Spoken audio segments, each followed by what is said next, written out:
રીપી e learning હબમાં આપ સર્વનું સ્વાગત છે। ધોરણ 10 વિષય વિજ્ઞાન ચેપ્ટર નંબર 6 આપણે ભણી રહ્યા છે જૈવિક ક્રિયાઓ। એમાં આજે આપણે જોવાના છે વિષમકોષી સજીવો। એક કોષી સજીવોમાં પોષણ કેવી રીતે થાય છે, એક કોષી સજીવોમાં ઘણા બધા સજીવો આવે છે, એ સજીવો કેવી રીતે પોષણ મેળવે છે, આ ઉપરાંત મનુષ્ય પણ કઈ રીતે પાચનની ક્રિયા કરે છે, એના શરીરમાં પાચનની ક્રિયા કેવી રીતે થાય છે એના વિશે આપણે ડિટેલમાં અભ્યાસ કરવાના છીએ। આપણે શરૂઆત કરીએ વિષમપોષી સજીવો। વિષમપોષી પ્રકારનું પોષણ સ્વયંપોષી સજીવોમાં કઈ રીતે પોષણ થાય આપણે જોઈ ગયા હતા કે સ્વયંપોષી સજીવ છે એટલે કે મોટાભાગની બધી જ વનસ્પતિઓ અને કેટલીક લીલ કે જે સ્વયંપોષી પોષણ દર્શાવે છે, એટલે કે પ્રકાશ સંશ્લેષણની ક્રિયા કરીને પોતાનો ખોરાક પોતાની જાતે બનાવે, સ્વયંપોષી પોતાની જાતે ખોરાક બનાવે છે, તો એવા સજીવોને સ્વયંપોષી કહેવાય। એના વિશે આપણે ભણી ગયા છીએ। અત્યારે આપણે જોવાનું છે વિષમપોષી પ્રકારનું પોષણ કોને કહેવાય। તો વિષમપોષી એટલે કે આપણે જોયું હતું ઉદાહરણ પણ કે આપણે અને ફૂગ આપણે વિષમપોષી કહેવાય, આવું લાસ્ટ વિડીયો લેક્ચરમાં આપણે જોયું હતું। શા માટે આપણે વિષમપોષી કહેવાય? કારણ કે આપણી અંદર ક્લોરોફિલ આવેલું હોતો નથી। જો આપણી અંદર ક્લોરોફિલ હોય તો આપણે સૂર્યપ્રકાશમાં જઈએ, વાતાવરણમાંથી કાર્બન ડાયોક્સાઇડ લઈ લઈએ, પાણી પી લઈએ, આપણે કંઈ મૂળ નથી જમીનમાંથી મેળવી લઈએ, પણ આપણે એવું કરી શકતા નથી। કેમ? કારણ કે આપણી અંદર ક્લોરોફિલ આવેલું હોતો નથી। તો ક્લોરોફિલ કેમાં હોય? તો કે ક્લોરોફિલ છે એ વનસ્પતિઓની અંદર હોય અને કેટલીક લીલની અંદર ક્લોરોફિલ જોવા મળે છે, એટલે એ સ્વયંપોષી પોષણ દર્શાવી શકે। આપણે સ્વયંપોષી પોષણ દર્શાવી શકતા નથી। તો ક્લોરોફિલ વિહીન સજીવો એટલે કે આપણે બધા કે જેની અંદર ક્લોરોફિલ હોતો નથી એવા સજીવો છે વિષમપોષી પોષણ દર્શાવે છે। અન્ય સજીવો એ તૈયાર કરેલા બધા જ સજીવો છે શું કરે તો કે તૈયાર કરેલા જટિલ પોષક દ્રવ્યો વિષમપોષીઓ દ્વારા ઉપયોગમાં લેવાય છે। બીજાએ તૈયાર કર્યું હોય એ આપણે ખાવાનું, સ્વયંપોષીએ તૈયાર કરેલું હોય એ વિષમપોષી ખાય। વનસ્પતિ જે ગ્લુકોઝનો અણુ બનાવે એ ગ્લુકોઝનો અણુ કોણ લેશે તો કે વિષમપોષી સજીવો એનો ઉપયોગ કરે છે। ખોરાક એટલે કે આહારના સ્વરૂપ, તેની પ્રાપ્યતા તેમજ ખોરાક ગ્રહણ કરવાની રીત, કઈ રીતે ખોરાક ગ્રહણ કરે છે ને આધારે વિષમપોષી પોષણ વિવિધ પ્રકારના હોઈ શકે। જેમ કે પહેલું, ખોરાકનો સ્ત્રોત અચળ હોય, સ્થિર હોય, ખોરાક કે આગળ પાછળ થતું હોતો નથી। જેમ કે ઘાસ ઉગે, વનસ્પતિ ઉગે તો એ સ્થિર રહે, જ્યાં સુધી કોઈ આપત્તિ ન આવે ત્યાં સુધી, અથવા તેને કોઈ ખાઈ ન જાય ત્યાં સુધી, તો એ સ્થિર રહેવાનું છે। તો ઘાસ છે, ઘાસનો ઉપયોગ કોણ કરે તો કે ગાય ત્યાં જઈને એનો ઉપયોગ કરે છે। ગાયને જો ખાવું હશે, ખોરાક મેળવવો હશે તો જ્યાં ઘાસ ઉગેલું હશે ત્યાં એને જવું પડશે, તો એ મેળવી શકશે। એટલે જે સ્ત્રોત છે એ કેવો છે? અચળ છે, સ્થિર છે। ઘાસ સ્થિર હોય, ગાય ત્યાં જાય, અથવા તો જે કોઈ પણ સજીવ છે જે ઘાસ ખાય છે તે ત્યાં જઈને એનો ખોરાક તરીકે ઉપયોગ કરી શકે છે। અને બીજું, ખોરાકનો સ્ત્રોત ગતિશીલ હોય, ગતિશીલ એટલે ગતિમાં હોય, જો કોઈને મેળવવું હોય તો એને પણ ગતિ કરવી પડે। જેમ કે હરણ, તમને બધાને ખ્યાલ જ હશે કે સિંહને જો હરણનો શિકાર કરવો હોય તો આસાનીથી સિંહ બેઠો હોય, મોઢું ખોલે ને એમ કે હરણ આવી જા મોઢામાં, મારે તારો આહાર તરીકે ઉપયોગ કરવો છે, તો એમ ન થાય। સિંહને પણ મહેનત કરવી પડે, હરણની પાછળ દોડશે, હરણ એના કરતા ઝડપથી દોડશે, સિંહને એને પકડવા માટે ખૂબ વધારે ઝડપથી દોડવું પડશે, ત્યારે એ પોતે ખોરાક મેળવી શકશે। એટલે હરણ, તો એનો ઉપયોગ વાઘ, સિંહ કરે છે, જે કેવું છે? ગતિશીલ છે, દોડે છે, એને શિકાર કરવા માટે જેને ખોરાક લેવાનો છે એને પણ પાછળ દોડવું પડશે। તો બે વસ્તુ જોઈએ, એક સ્થિર અને બીજું ગતિશીલ। સ્થિર હોય તો ઘાસ, ગતિશીલ હોય તો હરણ। સજીવો દ્વારા ખોરાક ગ્રહણ કરવાની અને તેના ઉપયોગ કરવાની વિવિધ પ્રયુક્તિઓ, કેવી રીતે ખોરાક ગ્રહણ કરે છે? તો કેટલાક સજીવો જટિલ ખોરાકના ઘટકોનું શરીરની બહાર વિઘટન કરે ને પછી શરીરની અંદર લઈ જાય। શરીરની બહાર વિઘટન કરે છે અને ત્યારબાદ તેનું શોષણ કરે। દાખલા તરીકે તંતુમય ફૂગ છે, ઈસ્ટ છે, મશરૂમ છે, મોટા ભાગે બધી ફૂગ જ છે। તો આ ફૂગ શું કરે તો કે કોઈ, ધારો કે બ્રેડ છે, બ્રેડની સપાટી ઉપર ફૂગ હોય, હવે પેલી બ્રેડનું વિઘટન શરીરની બહાર જ કરશે, માત્ર વિઘટન થઈ ગયા પછી સીધું પોષણ જ મેળવે। હવે એક ઉદાહરણ આપણી સાથે એને સરખાવીએ એટલે તમને વધારે ખ્યાલ આવશે। આપણે ખોરાક મેળવવો છે તો રોટલીનો ટુકડો છે આપણે આમ હાથથી દબાવીએ તૂટી જાય? નથી તૂટતો. એને મુખમાં મૂકવો પડશે તો કે મોઢાની અંદર ગયું. આ તો બહાર જ પોષણ મેળવી લેશે. મુખની અંદર ગયા પછી આપણા દાંત એને ચાવશે, જીભ એને ફેરવશે, લાળરસ ભેળવશે અને ત્યાર પછી એ ખોરાક અન્નનળીમાંથી જઠરની અંદર જાય. જઠરની અંદર કેટલાક દ્રવ્યોનો સ્ત્રાવ થાય અને ધીમે ધીમે ધીમે એનું પાચન થતું હોય છે. તો જ્યારે ફૂગ અને ઈસ્ટ મશરૂમ છે, તંતુમય ફૂગ છે, જે શું કરે? શરીરની બહાર જ ખોરાકનું પાચન કરે, જટિલમાંથી સરળમાં રૂપાંતર કરે અને પછી શરીરની અંદર દાખલ કરી દે. તો એનું શોષણ કરે છે. આવી રીતે મેળવે. બીજું, કેટલાક સજીવો જટિલ ખોરાક અંતઃગ્રહણ કરીને, એટલે કે આપણે બધા અંતઃગ્રહણ કરી તેનું પાચન શરીરની અંદર કરે છે. ખોરાકનું અંતઃગ્રહણ તેમજ તેનું પાચન કરવાની રીત, તેનું પાચન શરીરની અંદર કરે છે. આ જે પાચન કરવાની રીત કઈ છે? તો કે શરીરની અંદર એનું પાચન કરે છે. તૃણાહારી પ્રાણીઓ ફક્ત વનસ્પતિઓનો આહાર તરીકે ઉપયોગ કરે. તૃણાહારી એટલે તૃણ એટલે ઘાસ, ઘાસ ખાનારા સજીવો, માત્ર ને માત્ર ઘાસ પર જ આધાર રાખે. તો એવા સજીવોને તૃણાહારી પ્રાણીઓ કહેવાય. ફક્ત વનસ્પતિઓનો આ ઉપયોગ કરશે આહાર તરીકે. જેમ કે ગાય છે, હરણ છે, સિંહ છે, એ માંસાહારી કહેવાય. આપણે છીએ મિશ્રાહારી કહેવાય. કોઈ વ્યક્તિ છે એ માંસ નથી ખાતો, એ માત્ર વેજીટેબલ જ ખાય છે, તો વેજીટેરિયન તો કહેવાય, શાકાહારી તો કહેવાય.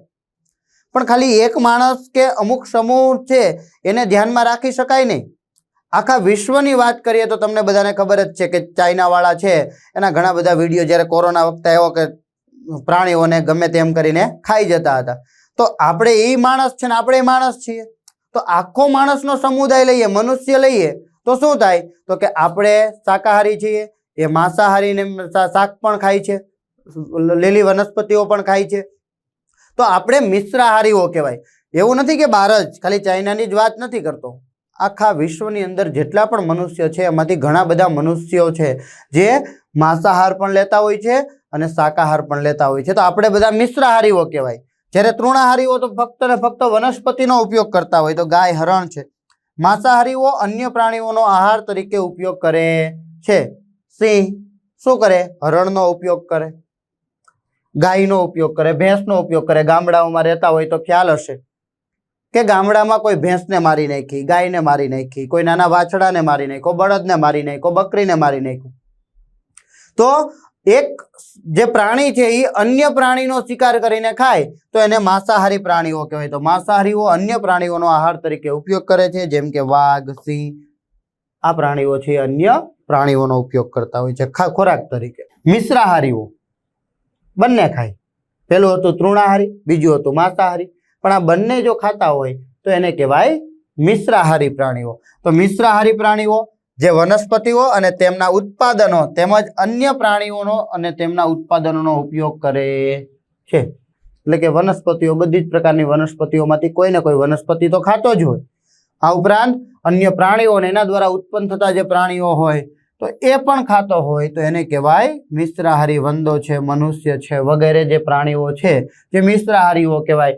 વંદો છે એ ફ્રૂટ વગેરે જેવું ખાય ને કોઈ નાના નાના જીવાતોને પણ એ આહાર તરીકે ઉપયોગ કરતો હોય, એટલા માટે એનો ઉપયોગ કરી શકાય. ને મનુષ્ય પણ તમે બધાએ સાંભળ્યું જ હશે કે માછલીઓનો આહાર તરીકે ઉપયોગમાં લેતા હોય છે. આ ઉપરાંત ઘણા બધા પ્રાણીઓનો ઉપયોગ થતો હોય છે ખાવા માટે. તો મનુષ્ય પણ એની અંદર જ આવશે કે જે મિશ્રાહારી કહેવાશે. કેટલાક સજીવો વનસ્પતિઓ અને પ્રાણીઓને મારી નાખ્યા વગર જીવતા જ રાખે, તેમનામાંથી પોષણ મેળવે. તમે બધા એક સામાન્ય વ્યવહારુ ઉદાહરણ દાદા દાદી પાસેથી સાંભળ્યું હશે, મમ્મી પપ્પા પાસેથી સાંભળ્યું હશે કે આપણે કંઈક ગળ્યું બહુ ખાધું હોય એટલે જીવડા કરડે એવું સાંભળ્યું હોય. બરાબર છે? આપણા શરીરની અંદર કૃમિઓ થાય તો જે આપણા શરીરની અંદર બટકા ભરે આપણને જીવતા રાખે પણ આપણા શરીરની અંદરથી એ પોષણ મેળવે. તો એવા સજીવો પણ હોય. તો કેટલાક સજીવો વનસ્પતિઓ અને પ્રાણીઓને મારી નાખ્યા વગર તેમનામાંથી પોષણ મેળવે છે, જેને પરોપજીવીઓ કહેવાય. બીજાના શરીર પર સંપૂર્ણ આધાર રાખનારા, એને માર્યા વગર અંદર રહીને પોતાનું પોષણ મેળવતા હોય છે. ઘણા સજીવો દ્વારા આવી પદ્ધતિઓ દર્શાવાય છે, આવી પોષણ પદ્ધતિઓ દર્શાવાય છે. અમરવેલ છે, ઉદય છે, જીવ છે, જળો છે, પટ્ટીકૃમિ છે, આ બધા જ જે સજીવો છે એ બધા જ પરોપજીવી સજીવો કહેવાય છે, જે બીજાના શરીરમાં રહે છે એ શરીરને મારતા નથી, એ પ્રાણીઓને મારી નાખ્યા વગર, વનસ્પતિને મારી નાખ્યા વગર એ વનસ્પતિ કે પ્રાણી પણ જીવિત હોય છે, એની અંદર રહીને અથવા તો એની સપાટી પર રહીને પોષણ મેળવતા હોય છે, તો જેને પરોપજીવીઓ કહેવાય. એક કોષી સજીવો કેવી રીતે પોષણ મેળવે? એક કોષી તમે બધા જ આગળના ધોરણમાં ને એની આગળના ધોરણમાં એટલે કે 7મા ધોરણથી લગભગ ભણીને આવો છો, 7, 8, 9મા ધોરણમાં એક કોષીય સજીવો અમીબા, પેરામિશિયમ, યુગ્લિના, ક્લેમિડોમોનાસ, બેક્ટેરિયા આ બધા એક જ કોષના હોય. એક કોષના સજીવો હોય તો કેવી રીતે પોષણ મેળવે? આપણે પોષણ મેળવવું છે તો મુખ છે, ઘણા બધા કોષો ભેગા થઈને પેશીઓ બની, પેશીઓ ભેગી થઈને એક અંગ બન્યું, મુખ બન્યું. ખોરાક આપણે મૂકશું, ઘણા બધા દાંત, જીભ, લાળ રસ આ બધું જ કામ કરતું થઈ જશે. પણ એક જ કોષ હોય તો ખોરાક કેવી રીતે મેળવે? તો આપણે એ જોઈએ. અમીબા અને પેરામિશિયમ એક કોષી સજીવો છે. અમીબા કોષીય સપાટી પરથી, કોષીય સપાટી એટલે અમીબાનો આકાર તમને ખબર છે કે અનિયમિત આકારનો હોય, કોઈ આકાર ચોક્કસ હોતો નથી. તમે ગમે તે આકારની અમીબા દોરી શકો. હા, પછી તમને એમ થાય ચોરસ દોરી લઉં, તો એવું નહીં દોરવાનું, આવી રીતે અનિયમિત આકારની દોરવાની. આ સપાટી છે, આ સપાટી છે પર્યાવરણ સાથે સીધા સંપર્કમાં હોય. આજુબાજુ પર્યાવરણ, એક જ કોષ છે. આપણે તો આ હાથનો અંદરનો કોષ ગણીએ તો પર્યાવરણ સાથે સીધા સંપર્કમાં ન આવે, પણ આ ચામડી સંપર્કમાં આવે. પણ અહીંયા તો એક જ કોષ છે, એક જ કોષ છે, તો એ સપાટી છે એ સમગ્ર સપાટી પર્યાવરણના સંપર્કમાં આવે છે. સપાટી પરથી આંગળી જેવા અસ્થાયી પ્રવર્ધ કાઢશે. હવે આ સપાટી છે, પર્યાવરણ સાથે સીધા સંપર્કમાં છે, શું કરશે? તો કે અહીંથી એક આવી રીતે પ્રવર્ધ કાઢશે, આવી રીતે પ્રવર્ધ કાઢશે. ધારો કે ખોરાક આ બાજુથી આવે છે, એ ખોરાક પહોંચતા પહોંચતા અહીંયા પહોંચશે એટલે આ ભાગ બંધ કરી દેશે, આ બે ભેગા થઈ જશે. ભેગા થઈ જાય એટલે અંદર બની ગયો, આને કહેવાય અન્નધાની. અહીંયા ખોરાકના પાચનની શરૂઆત થઈ જાય. અમીબા છે ત્યાં ખોરાકના પાચનની શરૂઆત કરે. જ્યારે ખોરાકનું પાચન થઈ જાય તે આ બાજુથી અંદર પ્રસરણ કરી દેશે, પોષણ મેળવશે. આંગળી જેવા પ્રવર્ધો, કૂટપાદ, ખોટા પગ વગેરે જેવા શબ્દો આપણે વાપરી શકીએ. અસ્થાયી પ્રવર્ધ, કૂટપાદ અથવા તો ખોટા પગની મદદથી ખોરાક ગ્રહણ કરે છે. ગ્રહણ કર્યા પછી આ પ્રવર્ધ ખોરાકના કણોને ઘેરી લે છે. ઘેરી લીધા પછી તેની અંદર જોડાણ કરીને અન્નધાની બનાવે છે અને અન્નધાનીની અંદર ખોરાકનું પાચન થાય છે. પાચન થયા બાદ પાચિત ખોરાક છે એ કોષની અંદર પ્રસરણ પામતો હોય છે. તો આવી રીતે એક કોષી સજીવો પોષણ મેળવતા હોય. તો અન્નધાનીમાં જટિલ પદાર્થોનું વિઘટન થાય. શેમાં થાય? તો કે જટિલ હોય તો કેવા બને? સરળ બને. સરળ પદાર્થમાં થાય છે અને તે કોષ રસમાં પ્રસરણ પામે છે. એટલે અમીબામાં અંદર પ્રસરણ પામે છે.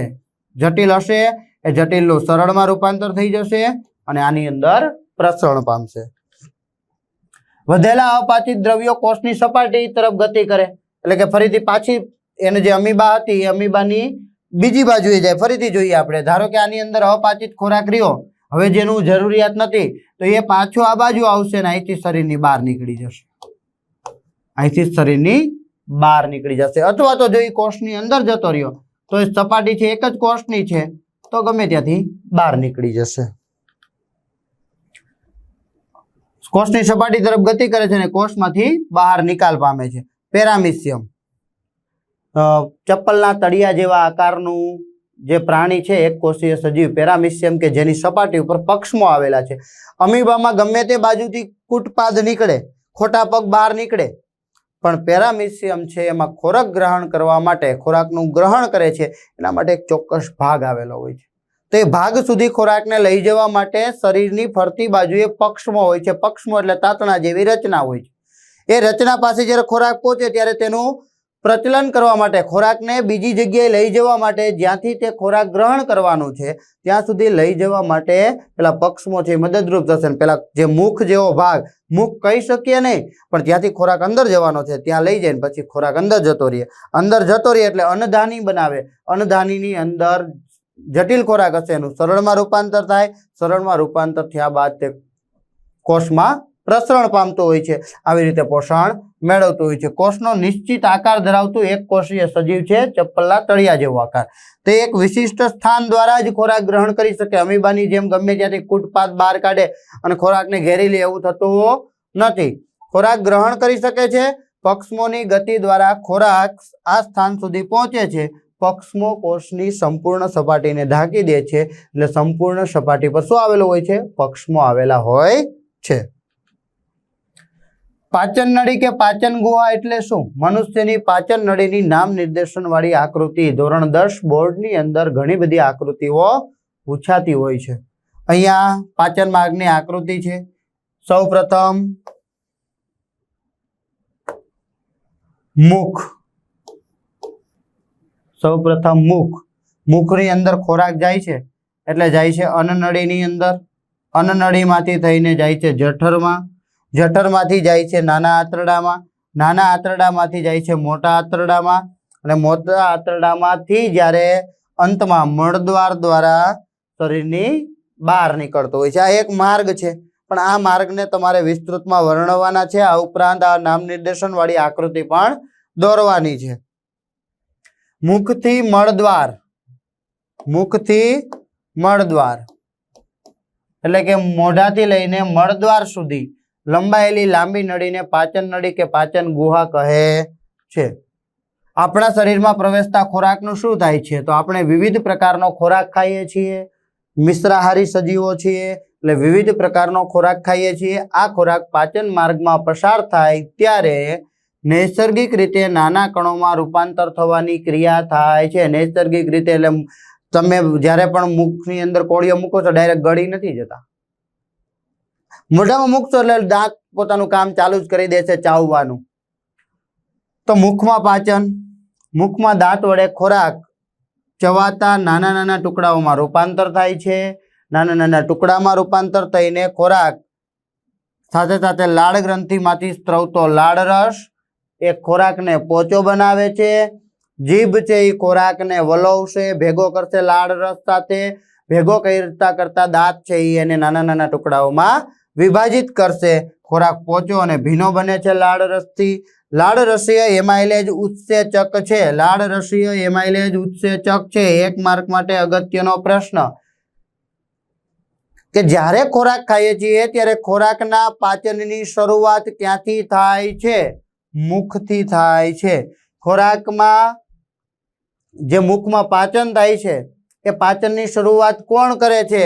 તો લાળ રસીય એમાઇલેજ કરે છે। લાળ રસીય એમાઇલેજ ઉત્સેચક છે જે ખોરાકના જટિલ અણુ સ્ટાર્ચનું શર્કરામાં વિઘટન અથવા તો પાચન કરે છે। નાના ટુકડાઓમાં વિભાજિત કરશે અને નાના નાના જે સ્ટાર્ચ છે એનું શર્કરામાં રૂપાંતર કરશે। તો સ્ટાર્ચ, લાળ રસી એમાઇલેજ, માલ્ટોજ એટલે કે શર્કરાનો એક પ્રકાર છે, તો માલ્ટોજ શર્કરામાં રૂપાંતરિત કરે છે। ખોરાક ચાવવાની ક્રિયા દરમિયાન માંસલ જીભ છે, તો કે જીભ ખોરાકને લાળરસ સાથે સંપૂર્ણ રીતે મિશ્ર કરે છે। તરંગત સંકોચન, હવે શું થાય? તરંગત સંકોચન આપણે ક્યારેક નાવા ગયા હોય રિસોર્ટમાં અને પેલું વેવ વાળું તમે જોયું હશે, અથવા તો કોઈ સાપને આખા ઉંદરડાને ગળી જતા જોયો હશે। સાપ હોય એ ઉંદરડાને ગળી જાય છે, હવે એ સાપનું શરીર આટલું હોય અને ઉંદરડો આટલો મોટો છે, શું થશે? તો કે આ ભાગ ફૂલાતો જશે, જેમ જેમ અંદર લેતો જશે એમ એ ફૂલાતો જશે, આમ તરંગો સ્વરૂપે જાય। કેવું જાય? તરંગો સ્વરૂપે। એટલે આપણા પણ એવું જ છે કે એક નળી છે, આપણા શરીરમાં પણ એવું જ છે કે આ નળી છે, અહીંથી ખોરાકનો કોળિયો જાય છે, અહીંથી ખોરાકનો કોળિયો જાય છે, તો જે ભાગમાં ખોરાકનો કોળિયો પહોંચે છે ત્યાં એ ભાગ શું થાય? ફૂલી જાય। જેવો નીચે જશે પાછો ભાગ સાંકડો થઈ જશે, આગળનો ભાગ ફૂલશે, પાછળ સાંકડો, ફૂલશે સાંકડો। તો એક તરંગો જેવું સંકોચન પામીને ખોરાક આગળ વધતો હોય છે। તો તરંગવત સંકોચન પાચન માર્ગમાં અસ્તરમાં રહેલા સ્નાયુઓના લયબદ્ધ સંકોચનથી, કારણ કે ખોરાક જેમ આગળ જશે, ધારો કે આપણી આન નળી હોય, બરોબર છે, આ ખોરાક આટલો છે તો અહીંથી આ નળી આમ થશે,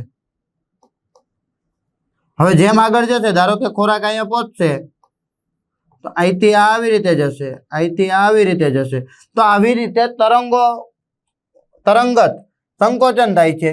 ખોરાક નીચેની દિશામાં આગળ વધે છે। આપણે મુખની વાત કરીએ છીએ, અહીંયા મેં સાઈડ પર આવી રીતે દર્શાવ્યું, પણ ખોરાક ખાઈએ છીએ તે નીચેની દિશામાં આગળ વધે છે। આ તરંગત સંકોચન પાચન માર્ગના દરેક ભાગમાં નિયત રીતે થાય છે। આડેધડ નહીં જતું રહે, નિયત રીતે થશે. આ હલનચલનથી ખોરાક નિયંત્રિત રીતે પાચન નળીમાં પસાર થાય છે, તેથી દરેક ભાગમાં તેના પર યોગ્ય ક્રિયા થઈ શકે છે. ખાધા પછી અન્નનળીમાં, અન્નનળીમાંથી કંઠનળીમાંથી અન્નનળીમાં, અન્નનળીમાંથી જઠરની અંદર જાય ત્યાં ખોરાક ઉપર કેટલીક પ્રક્રિયાઓ થાય. મોઢામાં મૂકીએ છીએ તોય તમે વિચાર કરો, અંદરની તો આપણને નથી ખબર. ચાલો અત્યારે જે આપણે ભણ્યા નથી ખબર શું થાય છે, પણ મુખમાં મૂકીએ તરત નથી મૂકી દેતા. ત્યાં થોડીક વાર આપણે ખોરાકને ચાવીએ છીએ. એના માટે 1, 2, 5 સેકન્ડનો સમય લઈએ છીએ. 4 સેકન્ડ, 5 સેકન્ડ, 10 સેકન્ડ, જે પોતપોતાની રીતે સમય લેતા હોય. તો આવી રીતે દરેક જગ્યાએ થોડો થોડો સમય લે, જેથી તેના પર યોગ્ય ક્રિયા થઈ શકે છે. મુખથી જઠર સુધી ખોરાક અન્નનળી મારફતે જાય છે. મુખથી ખોરાક જઠર સુધી પહોંચવા સુધી શેના દ્વારા જાય? અન્નનળી મારફતે જાય છે. જઠરમાં પાચન કેવી રીતે થશે? તો કે જઠરની દિવાલમાં જઠર ગ્રંથિઓ છે. જઠરની દિવાલની અંદર જઠર ગ્રંથિઓ છે, અને જે કોઈ પણ ગ્રંથિઓ હોય એ કેટલાક દ્રવ્યોનો સ્ત્રાવ કરે, એટલે કે અંતઃસ્ત્રાવોનો સ્ત્રાવ કરે, કેટલાક દ્રવ્યોનો સ્ત્રાવ કરે, જે ત્યાં થતી પ્રક્રિયાઓ માટે અગત્યનો હોય. તો જઠર ગ્રંથિઓ છે તે હાઇડ્રોક્લોરિક એસિડ એટલે કે HCl, પ્રોટીન પાચક ઉત્સેચક પેપ્સિન. યાદ રાખવાનું, જઠરની અંદર પ્રોટીનનું પાચન કોણ કરે છે? પેપ્સિન. મુખની અંદર પ્રોટીનના પાચનની શરૂઆત કોણ કરે છે? તો કે લાળરસીય એમાઇલેજ. અને શ્લેષ્મનો સ્ત્રાવ થાય છે, જે એક ચીકણો પદાર્થ છે. શ્લેષ્મ જે ચીકણો પદાર્થ છે, આ મિશ્રણને જઠર રસ કહે છે. HCl, પેપ્સિન અને શ્લેષ્મના મિશ્રણને જઠર રસ કહે છે, જે જઠર ગ્રંથિઓ દ્વારા, જે જઠરમાં આવેલી છે એના દ્વારા સ્ત્રાવ થાય છે. જઠરની સ્નાયુમય દિવાલ, જઠર છે એની દિવાલ સ્નાયુમય હોય, એટલે કે સ્નાયુની બનેલી હોય. ખોરાકને જઠર રસ સાથે મિશ્ર કરે છે. પેલા મુખની અંદર લાળ રસને મિશ્ર કરીને આવ્યો છે, હવે જઠર રસ સાથે મિશ્ર કરે છે. HCl છે, શ્લેષ્મ છે અને પેપ્સિન છે, આ ત્રણેય સાથે મિશ્ર કરે છે. હાઇડ્રોક્લોરિક એસિડ એટલે કે HCl શું કરે? તો કે એસિડિક માધ્યમ પૂરું પાડે. હવે કોઈ વસ્તુ પર એસિડ નાખો તો એસિડિક બની જાય. એમ અહીંયા HCl નો સ્ત્રાવ થશે એટલે કેવું બની જશે? તો કે એસિડિક માધ્યમ તૈયાર કરી પેપ્સિન ઉત્સેચક છે, જે પ્રોટીનનું પાચન કરે છે, એની ક્રિયાશીલતામાં વધારો કરે. એટલે કે એની ક્રિયાશીલતા વધારશે, ઝડપથી પ્રોટીનનું પાચન કરવા માટે એને પ્રેરશે. ક્યારે? જ્યારે એસિડિક માધ્યમ થશે ત્યારે. કોણ કરે છે એસિડિક માધ્યમ? તો કે હાઇડ્રોક્લોરિક એસિડ પ્રક્રિયામાં મદદ કરે છે. સામાન્ય પરિસ્થિતિમાં શ્લેષ્મનું શું કામ?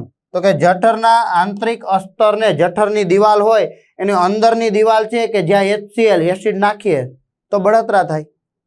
એસિડ જ્યાં સ્ત્રાવ થતો હોય, આપણે પણ સાંભળ્યું હશે કે એસિડને અડાય નહીં, આપણો હાથ દાજી જાય. બરાબર છે, આપણે ઘરમાં પણ એસિડનો ઉપયોગ કરતા હોઈએ છીએ. તો આવા એસિડ જો જઠરની અંદર સ્ત્રાવ થતો હોય તો આપણા જઠરને નુકસાન કરે, દિવાલને બાળી દે, દાજાડે. તો એના માટે જઠરના આંતરિક અસ્તરને એસિડ અને પેપ્સિનની જે કંઈ પણ અસર થવાની છે એની સામે રક્ષણ આપવાનું કામ શ્લેષ્મનું છે. એસિડ અને જે પેપ્સિન ઉત્સેચક છે એની જે કંઈ પણ અસર થવાની છે એ અસર સામે રક્ષણ આપવાનું કામ શ્લેષ્મનું છે. HCl નું કાર્ય પેપ્સિન ઉત્સેચકની ક્રિયાશીલતામાં વધારો કરવાનું છે, અને પેપ્સિન ઉત્સેચકનું કાર્ય પ્રોટીનનું પાચન કરવાનું છે.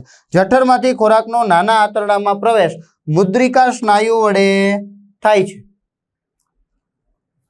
પેલા હતું મુખમાં, મુખમાંથી કંઠનળીમાં, કંઠનળીમાંથી અન્નનળીમાં, અન્નનળીમાંથી જઠરમાં, જઠરમાં આપણે 3 વસ્તુ જોઈ: પેપ્સિન ઉત્સેચક, HCl અને શ્લેષ્મ. એટલી પ્રક્રિયા થઈ ગયા બાદ મુદ્રિકા સ્નાયુ વડે નિજઠર વાલ્વ વડે એક વાલ્વ છે જે ખોરાકને પાછો જવા દેશે નહીં, જઠરની અંદર જવા દેશે નહીં, પણ જઠરમાંથી ક્યાં લઈ જાય છે? નાના આંતરડામાં પ્રવેશ કરાવે છે. તો નાના આંતરડામાં ખોરાક પ્રવેશ કરે છે. હવે નાના આંતરડામાં પાચન કેવી રીતે થાય? તો કે નાનું આંતરડું પાચન માર્ગનું સૌથી લાંબામાં લાંબુ, યાદ રાખજો, કોનું? પાચન માર્ગનું સૌથી લાંબામાં લાંબુ અને ખૂબ જ ગૂંચળામય અંગ છે. ભલે કહેવાય મોટું આંતરડું, પણ મોટું આંતરડું છે એ મોટું નથી. લંબાઈમાં મોટું કોણ? નાનું આંતરડું. તે કાર્બોદિત, પ્રોટીન અને ચરબીના પૂર્ણ પાચન. ફરીથી 1 માર્ક્સનો અગત્યનો પ્રશ્ન. કે ચરબીનું સંપૂર્ણ પાચન ક્યાં થાય છે, પ્રોટીનનું સંપૂર્ણ પાચન ક્યાં થાય છે, કાર્બોદિતનું સંપૂર્ણ પાચન ક્યાં થાય છે, તો બધું જ નાના આંતરડામાં. કોણ કરે છે એ આપણે જોઈએ. ત્રણેયનું પાચન, સંપૂર્ણ પાચન. જો પ્રોટીન ક્યાંથી શરૂઆત થઈ, મુખથી. એમ પૂછે કે મુખ પ્રોટીનનું પાચનની શરૂઆત ક્યાંથી થાય છે, તો મુખથી. કોણ કરે છે, લાળ રસી એમાઇલેજ. ત્યાર પછી જઠરની અંદર પ્રોટીનનું પાચન કોણ કરે છે, પેપ્સિન ઉત્સેચક. હવે પાછું પ્રોટીન આવ્યું કે જ્યાં સંપૂર્ણ પાચન થાય, તો ફરીથી કોઈક ઉત્સેચક હશે, એ પણ આપણે જોઈએ. મોટામાં મોટો અંગ છે. જઠરમાંથી એસિડિક ખોરાક નાના આંતરડામાં પ્રવેશે છે, કારણ કે HCl નો સ્ત્રાવ થયો તો એસિડિક માધ્યમ ઉત્પન્ન થયું હતું. હવે નાના આંતરડામાં પ્રવેશી ગયો. નાનું આંતરડું છે એ યકૃતમાંથી પિત્તરસ અને સ્વાદુપિંડમાંથી સ્વાદુરસ. યકૃતમાંથી પિત્તરસ, સ્વાદુપિંડમાંથી સ્વાદુરસ મેળવે છે, એટલે નાના આંતરડામાં સ્ત્રાવ થાય છે. તો પિત્તરસનું કાર્ય શું, તો જઠરમાંથી આવતા એસિડિક ખોરાકને પિત્ત, આલ્કલીય એટલે કે બેઝિક. આપણા શરીરની અંદર એસિડિક માધ્યમ સંપૂર્ણ પાચન માર્ગ સુધી જરૂરિયાત નથી, માત્ર જઠરની અંદર એસિડિક માધ્યમ કરવા માટે. આ ઉપરાંત એક વસ્તુ યાદ રાખવાની છે કે જઠરની અંદર જ્યારે ખોરાક આવે છે ત્યારે આપણે મુખમાં જે ખોરાક મૂકીએ ને, તો કદાચ એવું બની શકે કે હાથ ખરાબ હોય ને આપણે ખાઈ લીધું હોય, ડીશ ખરાબ હોય ને એમાં ખોરાક મૂકી દીધો હોય, તો એની સાથે બેક્ટેરિયા કે અંદર જાય છે. જે જઠરમાં પહોંચે ત્યારે HCl ના સ્ત્રાવથી એ બેક્ટેરિયાનો નાશ થાય છે. તો એ એસિડની જઠરની વાત. પણ નાના આંતરડામાં જે પિત્તરસનું કાર્ય છે, જે જઠરમાંથી આવતા એસિડિક ખોરાકને પિત્ત, આલ્કલીય એટલે કે બેઝિક બનાવે છે. તેથી સ્વાદુરસના ઉત્સેચકો કાર્ય કરી શકે. બધા જ ઉત્સેચકો એસિડિક માધ્યમમાં કામ કરી શકતા નથી. તો અહીંયા કેવું માધ્યમ જરૂરી છે, બેઝિક માધ્યમ જરૂરી છે. એટલે આ જે પિત્તરસ છે કે જે યકૃતમાંથી સ્ત્રાવ પામે છે, તે ખોરાકને, આવેલા ખોરાકને બેઝિક બનાવે છે. તેથી ત્યાં રહેલા ઉત્સેચકો એનું કાર્ય કરી શકે. પિત્ત ક્ષારો ચરબીના મોટા ગોલકોને વિખંડિત કરી નાના નાના ટુકડાઓમાં, નાના નાના ગોલકોમાં, ભાગોમાં વિભાજિત કરે છે. તેને તૈલોદીકરણ કહે છે. પિત્ત ક્ષારો ચરબીના જે મોટા ગોલકો હોય એને નાના નાના ભાગોમાં, ગોલકોમાં વિખંડિત કરે છે. તેને તૈલોદીકરણ કહે છે. આ ક્રિયાથી ઉત્સેચકોની ક્રિયાશીલતામાં શું થાય છે, વધારો થાય છે. કારણ કે એક મોટું છે એની જગ્યાએ ઘણા બધા ટુકડાઓ થઈ ગયા, તો ઉત્સેચકો એનું કાર્ય સરળતાથી કરી શકશે. સ્વાદુરસનું કાર્ય, તો સ્વાદુપિંડ સ્વાદુરસનો સ્ત્રાવ કરે છે. સ્વાદુરસમાં પ્રોટીનના પાચન માટે ટ્રિપ્સિન, સ્વાદુરસમાં પ્રોટીનના પાચન માટે ટ્રિપ્સિન એટલે પ્રોટીનનું પાચન અહીંયા કોણ કરે છે, ટ્રિપ્સિન કરે છે. મુખમાં એમાઇલેજ, ત્યાર પછી જઠરની અંદર પેપ્સિન, નાના આંતરડાની અંદર સ્વાદુરસ છે, એ સ્વાદુરસ છે એ ટ્રિપ્સિન ઉત્સેચક સ્ત્રાવ કરે છે, જે પ્રોટીનનું પાચન કરે છે. 3 વખત પ્રોટીનનું પાચન થાય છે. જો થોડીક આમ તેમ થઈ ગયું, આપણે વિચાર શક્તિમાં થોડોક ફેરફાર પડી ગયો, તો આ જવાબ ખોટા પડી શકે છે. પ્રોટીનના પાચનની શરૂઆત મુખથી, લાળ રસી એમાઇલેજ કરે છે. જઠરમાં પ્રોટીનનું પાચન કોણ કરે છે, પેપ્સિન ઉત્સેચક કરે છે. જ્યારે નાના આંતરડામાં સંપૂર્ણ પાચન ટ્રિપ્સિન ઉત્સેચક કરે છે. કાર્બોદિતના પાચન માટે સ્વાદુરસનો એમાઇલેજ એટલે કે લાળ રસી એમાઇલેજ હતો, અહીંયા સ્વાદુરસનો એમાઇલેજ. અને તૈલોદીકૃત ચરબીના પાચન માટે લાઇપેજ ઉત્સેચક એમાઇલેજ છે તે પ્રોટીન કાર્બોદિતના પાચન માટે સ્વાદુરસનો એમાઇલેજ ઉત્સેચક. પહેલામાં લાળ રસી એમાઇલેજ હતું, અહીંયા એમાઇલેજ છે. ચરબીના પાચન માટે લાઇપેજ ઉત્સેચક છે. આંત્રરસનું કાર્ય, નાના આંતરડાની દિવાલમાં આવેલી આંતરીય ગ્રંથિઓ. જો કેટલી બધી ગ્રંથિઓ આવી, અહીંયા આંતરીય ગ્રંથિઓ આંતરરસનો સ્ત્રાવ કરે છે. આંતરરસમાં આવેલા ઉત્સેચકો શું કરે, તો કે પ્રોટીનનું એમિનો એસિડમાં રૂપાંતર કરે, જટિલ કાર્બોદિતનું ગ્લુકોઝમાં રૂપાંતર કરે, ચરબીનું ફેટી એસિડ અને ગ્લિસરોલમાં રૂપાંતર કરે છે. પ્રોટીનનું એમિનો એસિડમાં, કાર્બોદિતનું ગ્લુકોઝમાં અને ચરબીનું ફેટી એસિડ કે ગ્લિસરોલમાં રૂપાંતર કરે. એમ પણ કહી શકીએ કે પ્રોટીનનું પાચન એમિનો એસિડમાં કોણ કરે છે, તો ફરીથી અહીંયા જવાનું, ટ્રિપ્સિન. કાર્બોદિતનું પાચન ગ્લુકોઝમાં કોણ કરે છે? તો એમાઇલેજ. ચરબીનું પાચન ફેટી એસિડ અને ગ્લિસરોલમાં કોણ કરે છે? તો લાઇપેજ. આ ત્રણેય ઉત્સેચકો આમાં એટલે કે પ્રોટીનનું એમિનો એસિડમાં, કાર્બોદિતનું ગ્લુકોઝમાં અને ચરબીનું ફેટી એસિડ અને ગ્લિસરોલમાં રૂપાંતર કરે છે, એટલે કે પાચન કરે છે. ત્યાર પછી ગ્લુકોઝના વિઘટનના વિવિધ પરિપથ. હવે ગ્લુકોઝનો વિઘટનની વાત આવી છે તો આપણે જોઈએ કે પોષણની ક્રિયામાં કોષમાં લેવાયેલા ખાદ્ય પદાર્થો, આપણે જે કંઈ પણ ખાદ્ય પદાર્થો લઈએ છીએ જે ઉર્જા પ્રાપ્ત કરવા માટે ઉપયોગ થાય છે. વિવિધ સજીવો વિવિધ પદ્ધતિઓથી ઉર્જા પ્રાપ્ત કરે છે, એટલે એના માટે ઉર્જા પ્રાપ્તિ માટે ઉપયોગ કરવાના છે. કેટલાક સજીવો ગ્લુકોઝના સંપૂર્ણ વિઘટન માટે ઓક્સિજનનો ઉપયોગ કરે છે. આપણે બધા આપણા શરીરની અંદર દરેક કોષો છે એ કોષોની અંદર ગ્લુકોઝ છે અને ગ્લુકોઝનું વિઘટન કરવા માટે આપણે કોનો ઉપયોગ કરીએ છીએ? ઓક્સિજનનો ઉપયોગ કરીએ છીએ, તો તેને જારક શોષણ કહેવાય. હવે ઓક્સિજનનો ઉપયોગ ન કરે તો એને અજારક શોષણ કહેવાય. તો કેટલાક સજીવો ઓક્સિજનનો ઉપયોગ કર્યા વગર ગ્લુકોઝનું અપૂર્ણ પાચન કરે છે, વિઘટન કરે છે, તેને અજારક શોષણ કહે છે. ઓક્સિજનના ઉપયોગથી જારક શોષણ, ઓક્સિજનના ઉપયોગ વગર અજારક શોષણ. ગ્લુકોઝનું વિઘટન કેવી રીતે થશે? તો ઉર્જા મુક્ત કરવાની બધી અવસ્થાઓના પ્રથમ તબક્કામાં, જેમાંથી પણ ઉર્જા મેળવવાની છે એના પહેલા તબક્કામાં ગ્લુકોઝનું એટલે કે 6 કાર્બન યુક્ત છે એ અણુનું પાયરુવેટમાં રૂપાંતર થાય. 1 માર્ક માટે ઘણી બધી વખત આ પ્રશ્ન પૂછાયેલો છે કે પ્રથમ તબક્કામાં ગ્લુકોઝનું વિઘટન શેમાં થાય છે? પાયરુવેટમાં, જેના 3 કાર્બન હોય છે. અણુમાં વિઘટન થાય છે. આ ક્રિયા કોષરસમાં થાય. આ ક્રિયા ક્યાં થાય છે? કોષરસમાં થાય છે. હવે પાયરુવેટના ચયાપચયનો આધાર, એના પાચન અને અપાચનનો આધાર કોના પર છે? તો કે ઓક્સિજનની હાજરી કે ગેરહાજરી પર રહેલો છે. પાયરુવેટનું ચયાપચય 3 વિવિધ પરિપથ વડે થાય. આપણે જોઈએ પાયરુવેટનું અજારક ચયાપચય 3 ભાગ પાડવાના છે. તો પાયરુવેટ, ઓક્સિજનની ગેરહાજરીમાં પાયરુવેટનું ઇથેનોલ અને કાર્બન ડાયોક્સાઇડમાં રૂપાંતર થાય, જેને આપણે આથવણ ક્રિયા કહીએ છીએ. જેને આપણે શું કહીએ? આથવણ ક્રિયા કહીએ છીએ. દારૂ બનવો, આલ્કોહોલ બનવો, ઇથેનોલ એ આલ્કોહોલ છે, તો એ બનવા માટે ઓક્સિજનની જરૂરિયાત હોતી નથી. એટલે ઓક્સિજનની ગેરહાજરીમાં પાયરુવેટનું ઇથેનોલ અને કાર્બન ડાયોક્સાઇડમાં રૂપાંતર થાય છે, તેને અજારક શોષણ કહે છે. આ ક્રિયા ઈસ્ટમાં આથવણ દરમિયાન થાય છે. આથવણ થવું, દારૂ બનવું, આલ્કોહોલ બનવું.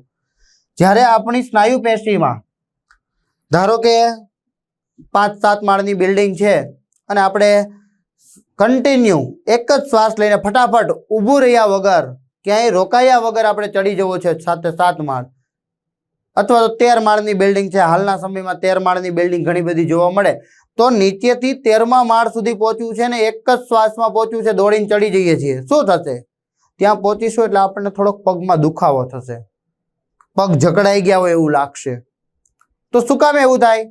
કારણ કે જો અત્યારે તો નથી થતું, તો અત્યારે આપણે શું કરીએ છીએ? તો કે શ્વસનની ક્રિયા કરીએ છીએ. કોષમાં દરેક કોષ સુધી ઓક્સિજન પહોંચી જાય છે. શ્વાસોશ્વાસની ક્રિયા નોર્મલ છે.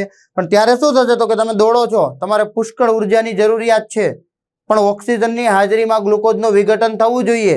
એ વિઘટન પણ થાય છે અમુક વખત, પણ દોડતીને તમે ઉપર પહોંચો છો ત્યાં સુધીમાં એવી બધી કન્ડિશનો બને છે કે ઓક્સિજન દરેક કોષો સુધી સંપૂર્ણ રીતે પહોંચી શકતો નથી. એટલે શ્વાસોશ્વાસની ક્રિયા વધે છે, જેથી ઓક્સિજન દરેક કોષો સુધી પૂરતા પ્રમાણમાં મળે.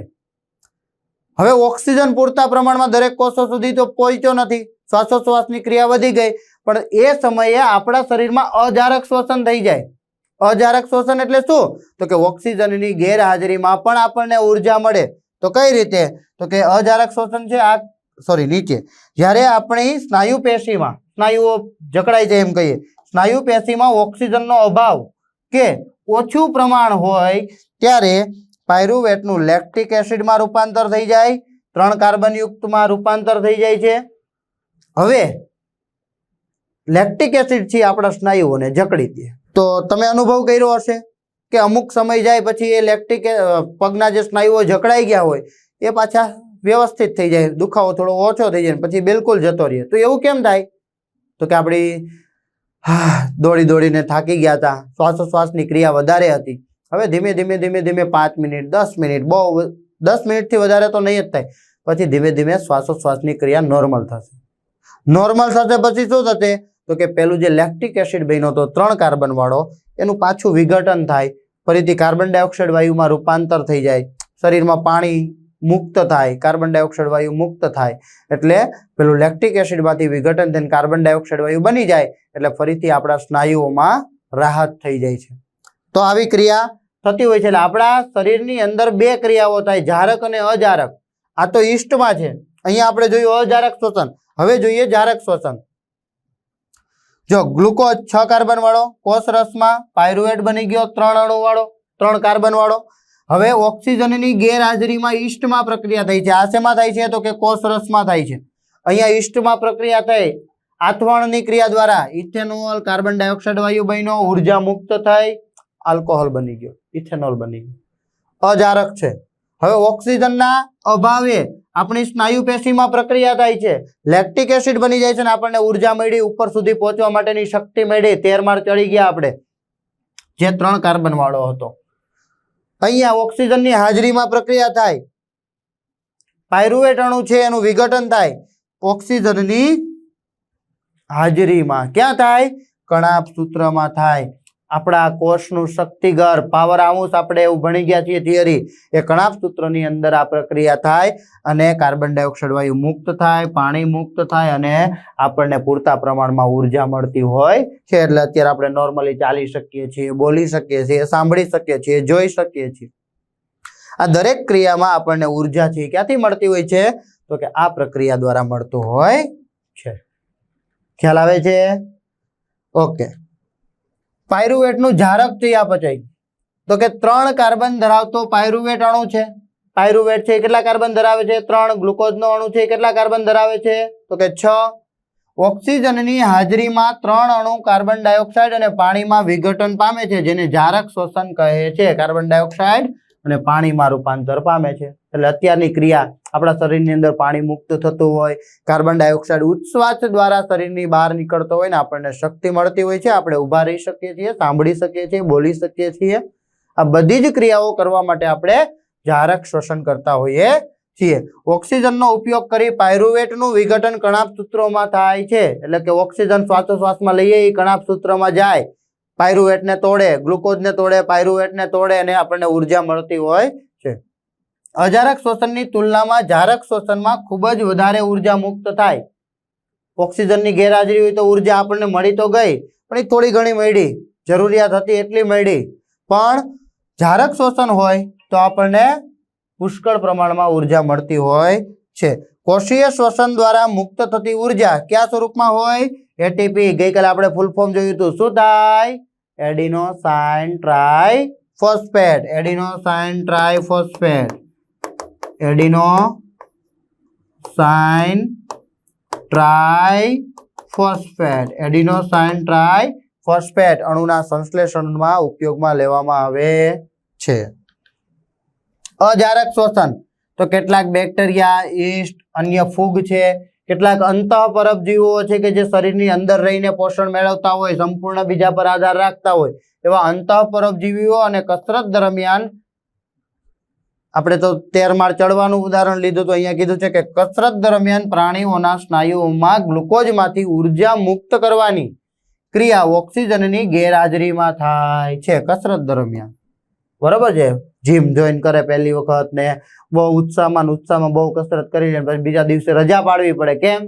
કારણ કે પગના સ્નાયુઓ છે એ જકડાઈ ગયા હોય, ચાલી શકાતો હોય નહીં, તો એની ગેરહાજરીમાં થાય છે, તેને અજારક શ્વસન કહે છે. આ ક્રિયા દરમિયાન ઈસ્ટમાં ઇથેનોલ અને કાર્બન ડાયોક્સાઇડ વાયુ મુક્ત થાય, જે આપણે પેલા ચાર્ટમાં જોયું, આગળ પણ જોઈ ગયા. જ્યારે પ્રાણીના સ્નાયુ કોષમાં ફક્ત લેક્ટિક એસિડ ઉત્પન્ન થાય છે.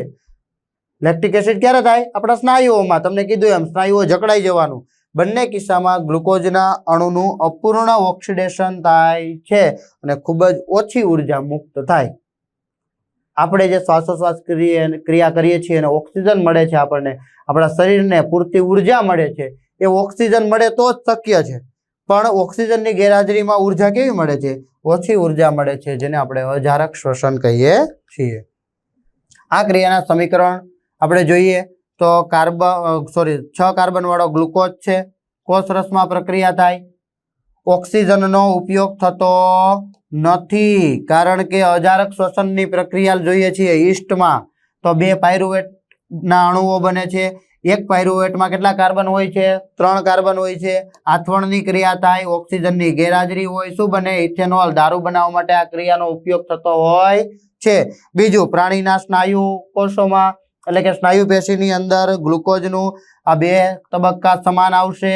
2 પાયરુવેટના અણુઓ બનશે, 3 કાર્બનના 2 એટલે 6 કાર્બન વાળાના વિઘટન થઈ ગયું.